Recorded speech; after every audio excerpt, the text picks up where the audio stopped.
James hexed me. I can see that. Okay, this is in specular enhancement. Let's start from go from the beginning and let's look at it just in normal. And actually, you can see that there's some pretty nice detail. Um,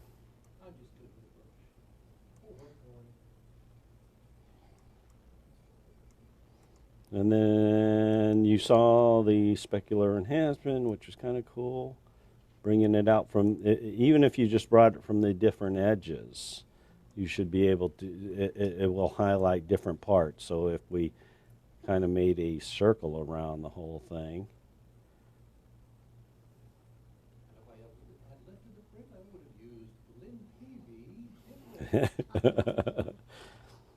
So that's that.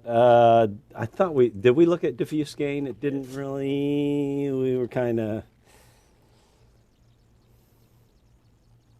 okay. So it's thinking. I mean, these are big files. 75 megabytes, 76 megabytes are pretty big files.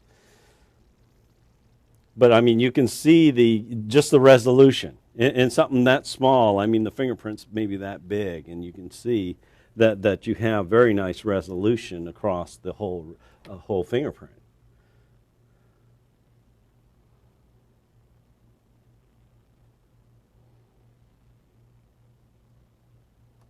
Is it done yet? Still thinking? Man, it's stubborn. Holy moly, okay. Okay, that looks more like just the regular. Let's increase the amplitude a little bit. Wow. So, from Mr. Lynn Peavy, you can have one of your own fingerprints there. Wow, this is slow.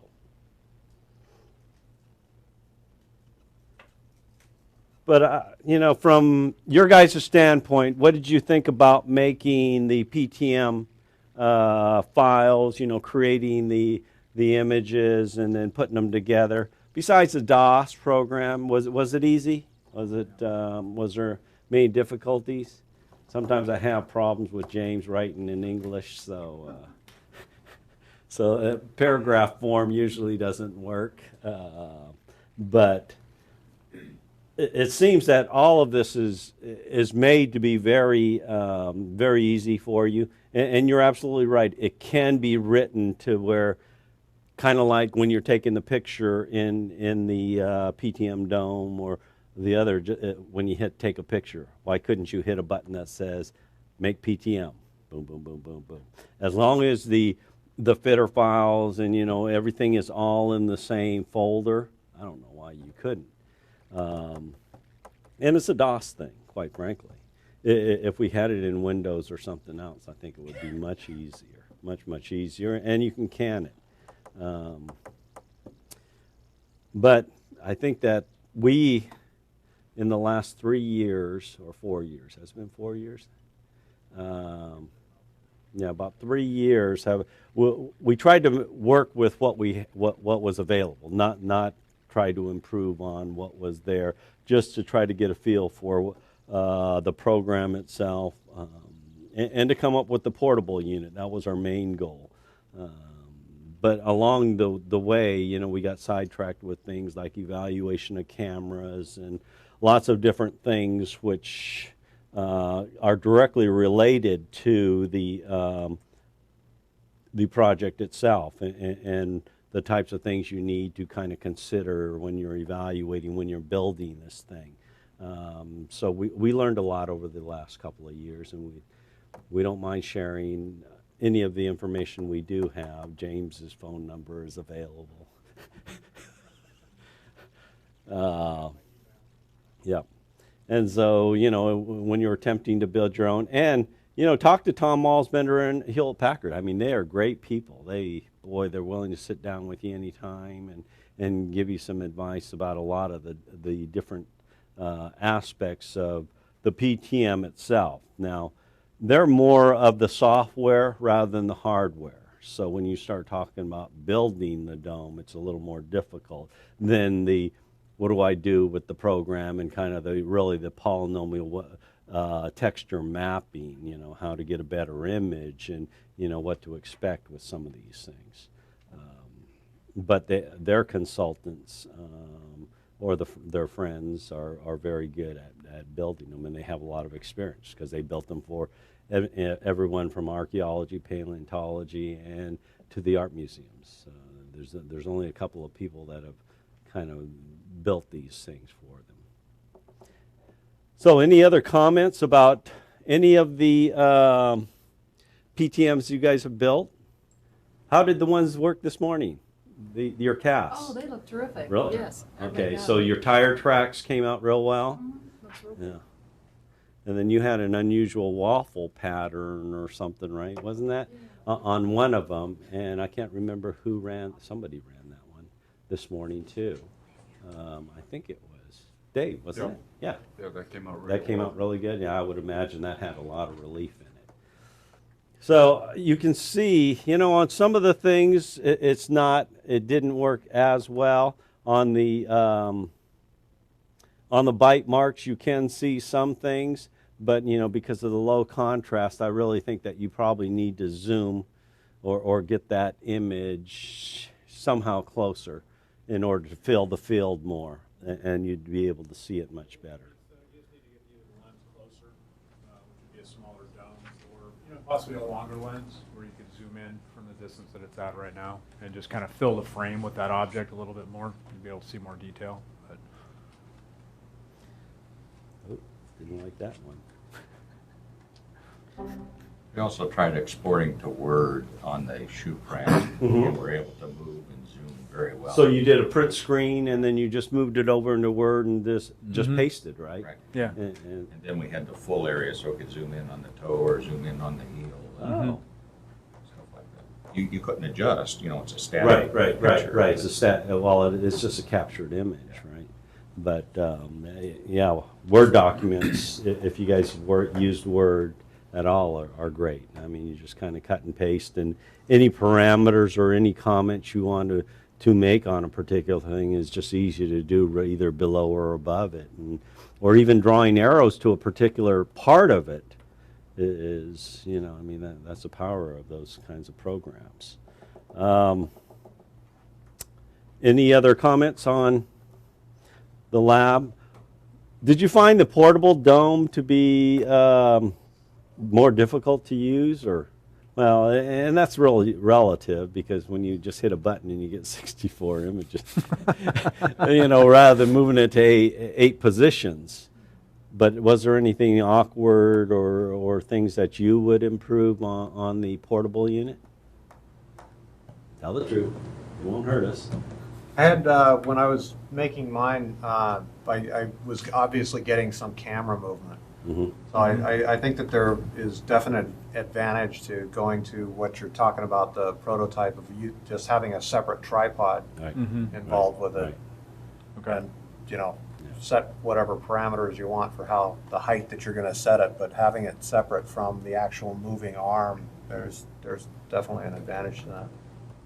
Yeah, it kind of minimizes your chance of shifting it while you're moving that arm. Yeah, and you know, when you're doing field work too, it's, you know, the variability of the you know, situations that you're in, you know, that knowing that you have to be stable in the platform is a big deal. Mm-hmm. Good.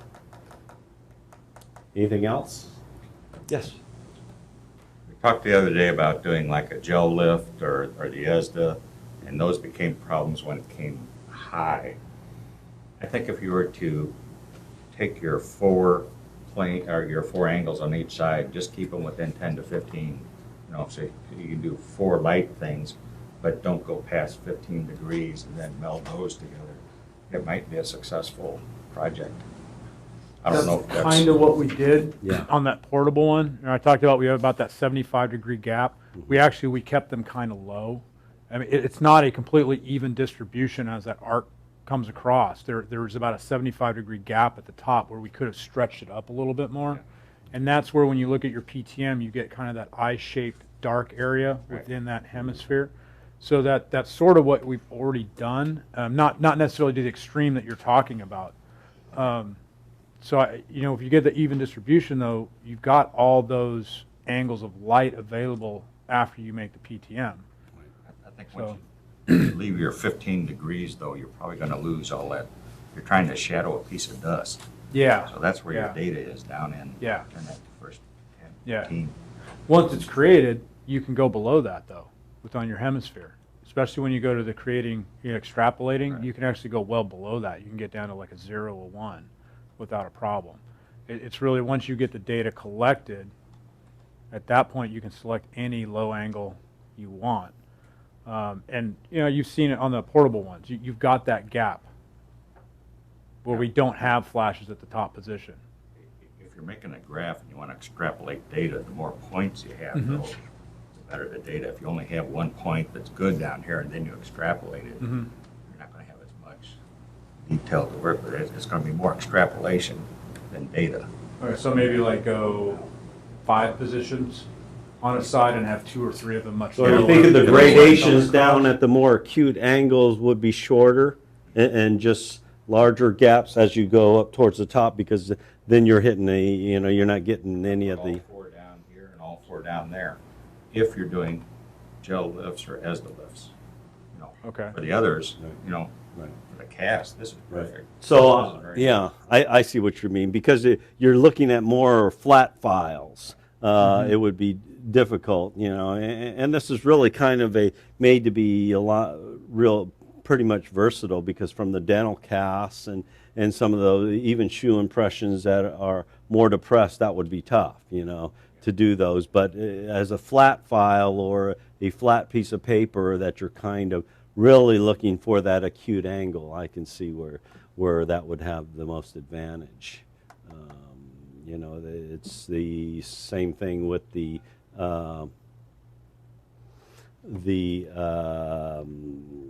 handwriting, looking at 10, 15 pages now. I mean, you really need to have a fairly acute angle in order to get that. Okay, I mean, there's, boy, let's see, who has, can I see one of your thumb drives? Wow, the one that has the PTM files on it. Let's go through some of these, and I don't know if everybody looked at some of each other's. I opened up the first one, the light one, and I accidentally ended up trying to open it under Acrobat Reader, and now I can't get it to let me open it at all. Same thing that happened back there. I don't know how to get the computers to go back. Every I time think you tell have it to open reboot, with, it's don't you? stuck, huh? I think you have to reboot. It might be. If you reboot, Yeah. it should reset. And should you open it under Acrobat Reader? No. That's the no. When it's browsed, you go to that PTM viewer. Right, I did that, but it won't let me. Yeah, actually it did the see same thing over here. Once it's selected, Acrobat viewer, when you try and tell it open with and direct it to Right, the I tried program, that one. it just defaults back to Acrobat, and I don't know why. So just go ahead and restart the computer? Sure. It won't hurt. I mean, somehow you have to get it out of that mode, and you can't right click and say open with and then Right, I pick tried another that. one.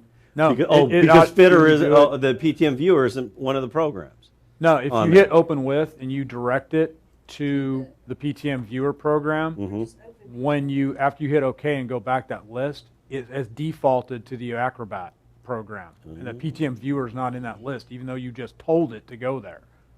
What's the password to get back in? Password. The password? $signs instead of S's. But we opened PTM Viewer. Yeah. And then went in that, and then didn't have to associate it, and it automatically went in. Oh, that worked? Okay. Yeah. Usually, kept I it just up and associate it so I can minimized. double click on the PTM file and it just automatically opens it up. I don't have to Yeah, worry that's, about it. we just kept it running, like minimized at the bottom. Yeah. Okay, okay. You were talking earlier about, trying to get somebody to do the software to make it more user-friendly. One of the things that I think might be a huge marketing ploy on it would be to sell fingerprint examiners or fingerprint comparison people on this. Because if you actually made a small dome, it wouldn't have to be very large, just using LEDs and doing what we just saw Kent do with his. If you could market that to, somebody to sell it to the fingerprint world, because they buy such large volumes of stuff that, there would be more interest in developing that for a fingerprint purpose, and surreptitiously we'd get the advantage. Yeah, with you're the right, because full there's a entire larger market. Yeah. So there's gonna be more willing, oh, hey, we can make more money if we do it. And that Yeah, fingerprint was that's awesome. a good idea. And, Yeah. I'd love to see what Trying to open it, a isn't it? super glue print looks like. Oh, yeah. That's yeah. built up with super glue, Yeah. those really, stuff that you might lose in a traditional photograph Mhm. or a lift, that now you're being able to see in a virtual 3D environment. Yeah, Yeah. There's probably pretty good advantage in that. that's Oh, a yeah, good idea. a lot of your APHIS vendors are always looking for enhancement tools that they can incorporate in their system. Our Motorola Well, you system could is, try, our if it's been our upgrade said. is supposed to be including various tools. And this far exceeds anything that I've seen It's anybody lost. putting in a tool. Okay, You well, know, that's really good to know. Programmers See, I'm Association not a is fingerprint moving around. examiner, we don't Yeah. even have it at our office, so, I mean, this is really great to hear. I didn't realize it would be such an advantage for fingerprints. I thought, oh, yeah, this is a possible application, but, if you're saying this is one of the best things you've seen, that's really good to know. Especially where you've got a patent print where you've got so much texture like that. Mhm. Now that may differ once you These are get just the print PTM files. taped, You need to find because where now your you're just viewer looking at is. viewing almost a Did you flat get there? two-dimensional Maybe it's on the impression. sheet rack. But you've still got some There's texture your viewer there right here. with the Your tape viewer and the folder. powder under the And tape. there's your PTM viewer. And so I don't know Okay. how the lighting would affect it, but maybe It's not taken. You're have you gonna done have to much reboot work your with computer. lifted impressions under tape? No, we really haven't done any work with Right. fingerprints at all. Yeah, the problem with tape is that, if it's a matted surface, you just got a some, better chance. electrostatic lifts, If stuff it's like shiny that. surface. Yeah. It's I like really tried- electrostatic dust lifts. Yeah, It yeah, just that was too washes reflective. I out really with the couldn't get it to flash. work. This was a developed print on the surface. This would be a crime scene equivalent print. We need to do some more work with more crime scene prints like that, plus Thank you. lifts that we're gonna be getting in the lab to find out how much texture there is left that we can observe with the various lightings. So whether it's on top of the tape or, under the tape, may make a difference, but you're going to want to find that out. And if you'd like to come over to Henderson, we'd love to have you there. Yeah. Well, Free even- drinks. Is that near Death Valley or something? Just on the other side of the airport from Vegas, but then nobody likes to come to Vegas. Oh. That texture. I have, my son has a paintball tournament there in another month. Come on down. Okay, so that was a tire. If let's see, which one were interesting? I'm trying to. Well, they were all pretty interesting. I thought every one of them had some type of things that we should be able to get. Which one was this? Some information from. I keep opening more of these. Those are coins and a bloody print. Coins? Coins in there. But they're not centered, so they go off screen. Ah, okay. We looked at this one yesterday then, right? Yeah. Isn't this the one? Okay, I was just trying to look for some of them. We had another tire impression somewhere, but I don't see it on here. Here's the bite mark. I don't know. It's still thinking. Oh.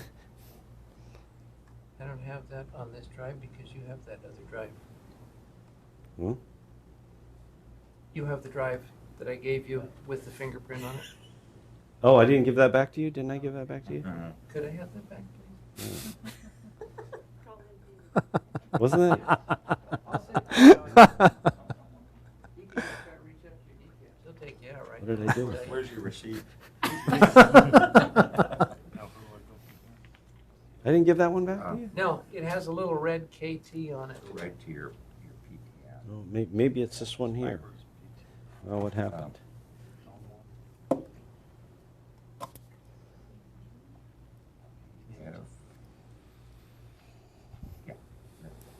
This one is yours, right? Didn't I borrow yours? Yeah, I could have swore I gave you, it doesn't have a KT on it. No? Yellow for us. Yeah, all I did was copy that one and then I gave it back to you. Pardon me?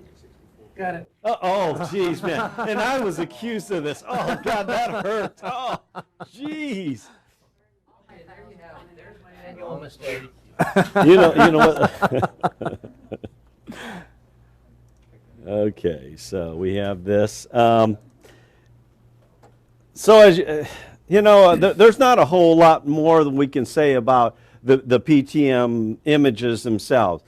It's more of kind of a feel and playing with it and getting kind of, as you can see, adjustments in lighting and contrast and a lot of different things that kind of build something that you can really let your mind's eye capture in doing comparisons. And especially with the more subtle type images, I think it just takes a little more practice on getting the specular enhancement or even using the diffuse gain or even that extrapolating outside of the area. And that that's just straight math. It's fairly easy to do. What else do we have? So I think for the lab stuff, if you guys have no more questions on the lab stuff, I think we can just kind of move on. And was there something that said 15 minutes in between something or another? Oh, yeah, they wanted to do the survey. Survey says? Yeah. Yeah, just kind of a bottom line. I mean, my take on this is this PTM thing, I think it works very well with the techniques and the knowledge that we've been using already for a long time.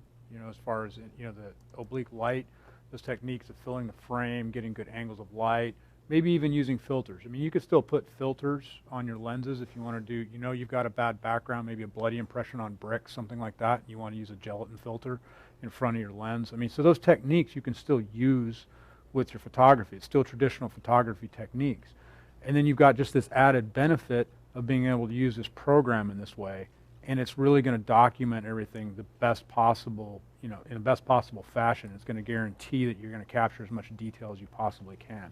And to me, I think it really complements a lot of the techniques that we're currently using, and it's just one more additional tool in the box. It's not the end-all, beat-all answer to every question, but in a lot of cases, I think it can really improve the quality of the information that we're able to get out of these impressions. So. Yes. Could you just explain exactly what's happening between when you're viewing it in the normal light source and then when it goes to specular enhancement, what has changed versus the next one, which is diffuse? What happens between each of those stages? On a normal light, you understand that the light is coming in from a particular side. The specular enhancement is what? It's almost like a negative image, right? No. When the light strikes the surface, it's going to scatter because there's texture to it. One of those rays is going to go vertically. That's the normal light ray. It goes straight up to the camera lens. There's additional rays that scatter out from whatever point it hits. What it's doing is that normal ray is going to be the brightest luminance value for that pixel. So it goes in and it's extracting that normal, that brightest value. It's saying, this is the brightest value, this is my normal light ray. It takes that and then it applies it across the rest of the surface for that pixel. So now it basically recalculates and remodels that light space using those brightest rays, those normal rays. That's why it's extracting the normal light ray. So you're getting only the highlights, the specular highlights.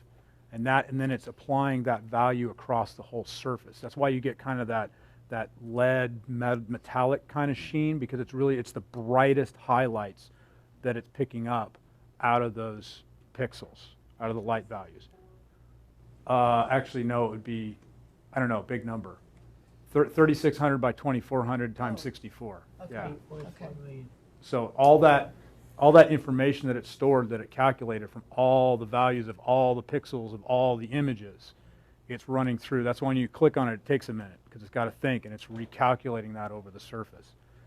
The diffuse gain is also working off of that polynomial equation information that's in there, but instead of picking out the normal light ray, it's taking the second derivative of that polynomial function. And then the value it gets from that is what it's applying across that surface, and it's got to recalculate that entire surface again. That's why there's that pause when you select that, because it's got to go, oh, wait, I got to do some math. And it goes through and does that. So that's what it's doing to come up with these enhancement features. It's It really drops off on the diffuse setting yeah. compared to the spectral. Well, setting. it may It's a drop different off treatment. because of the amplitude, but the more you increase your amplification, it more it looks like the specular enhancement. It's, And it really depends kind of on the color values and all the other information that's in the particular image that you're looking at. So I say diffuse gain and specular enhancement, they don't always work equally well on the same image. It's just some work better with one technique than the other. So, that's, try it and see which one looks best. So, Remember, it's mapping for 3 different colors, the red, green, blue, and the combination of those gives you the natural color. As you shut down some of those things, you get different hues. It's in fact, on one of them, what is it, diffuse gain or something? If you do too much with it, you almost get kind of a mosaic color rendering. It's really no, kind of a that's the, rose-colored. I mean, you throw the coloring, really kind of wacko because of the differences in the red, green, blue. And each one of those are the polynomial for each one of those is recalculated, and it gets it's so varied. And then, as James said, there's thousands, hundreds of thousands of different controls, across the whole thing. And the math to do that is so fast. I mean, it's extremely fast, considering how many data number crunching you're doing. yeah. Yeah, I don't know what happened on this one. Anyone else? Anything? Are you PTM'd out? I think it's exciting, John. Like I said at lunch, you could read that article 50 times and not get the experience of putting your fingers on the keyboard. And that's the problem we had when we submitted the article to IAI. The reviewers of the article, we were getting flustered because we knew what it said, but having used it and navigate the program and having it sit in front of you and doing these things, and rather than being the reader on the other side trying to understand three-dimensional from a two-dimensional article is very, very tough. And that's why when NIJ asked us to do this, I thought, well, okay, this is a better way of kind of getting the word out to different people, because you actually have to touch it. It's not like some of those things that you can look at and they're fancy and they're nice and you say, wow, I want one of those. Once you navigate through here, it's kind of like getting into a Ferrari or a Porsche or something. You try it once and you're hooked, and you want to do it again. But trying to verbalize that or say that in written words is very, very tough. I mean, James and I probably in our article, we had probably 15 different versions of the NIJ, let alone the IAI article. He would do his techno geek stuff, and And then I John would try to would put it write into it in English, and we were trying to convey something in a two-dimensional thing that was really three-dimensional. And even when you could kind of put those pictures in there, it really doesn't do it justice as to being able to, I mean, if you could put a little laptop with a PTM viewer on in the article, and then the people just kind of use the rollerball, they would say, wow. And it would be a lot more impressive than writing the article. And that's the way we felt of some of the articles on Hewlett-Packard's website and other places. You read them and they say, oh, look at this math, isn't it great? And what does it really do? But until you touch it and then you start using it, you think, wow, this is neat. This has a lot of different applications that we could use. And it really kind of opened our eyes to saying, well, you know, this is a possibility for the forensic field. And that's why we glued onto it. But, you know, without having navigated, I think I would have blown it over. When one of my criminals first told me about it, I said, yeah, okay, well, that's great. Another camera, that's what you want, right? You know, and until I grabbed onto and looking at it, you know, I went to HP's website and downloaded PTM Viewer and everything and looked at it and thought, wow, this has possibilities now. Then I wrote the grant. But, you know, until then, I wasn't sold. I thought, you know, although it's a milk run, it really, I didn't see the value in it until you really touch it. And, you know, if you read our article and some of the other articles, you don't get the same. You just don't get the same understanding of the program and the power and what it can do versus just touching it for 5 minutes. You know, 5 or 10 minutes says more than the reading of the whole article. Wouldn't you agree? I mean, I think. That's why I'd like to see it presented in Kentucky next year. Yeah. Did you know it's humid in Kentucky?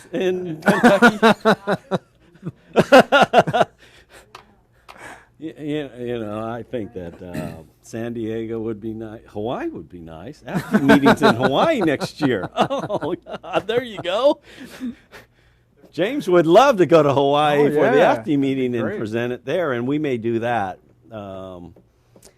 for next year. But you know, I think as more people see it, navigate it, being able to play with it, and get the word out, I think, you know, all the possibilities of the improvements with the software controls and making the usability all become possible. As more people kind of get excited about it, try different things. I mean, we all have friends and friends of friends, and it kind of grows out. And some of them are in academia. Some of them may be your sons who are in the computer sciences or something. And this isn't a real complex program. The PTM Viewer is not that complex, I hate to tell you. It's a fairly simple program. That's why it is in DOS. I don't think that it would take much to convert it over. But having said that, I'm not really a computer geek either to be able to do that. Now, I'm sure that somebody with a little more talent and time will be able to do this fairly easily. And it may be done already. I don't know. There are so many things like the Java applet that's available on the website that I think that. I didn't bring that link with me. If you guys are really interested in seeing that, just email me and I'll send you the link to it. Or you can just Google PTM, isn't it?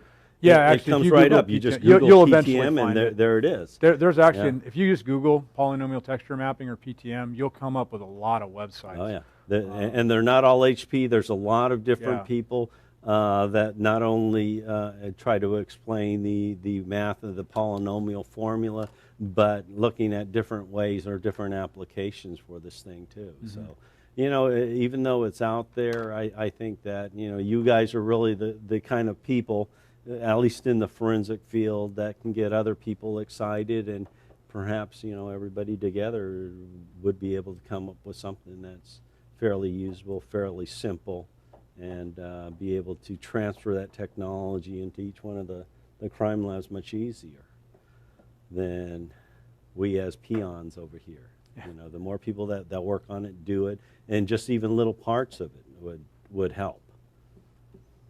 So I see Carl's here, and we're ready for the next section, which is something about a survey says.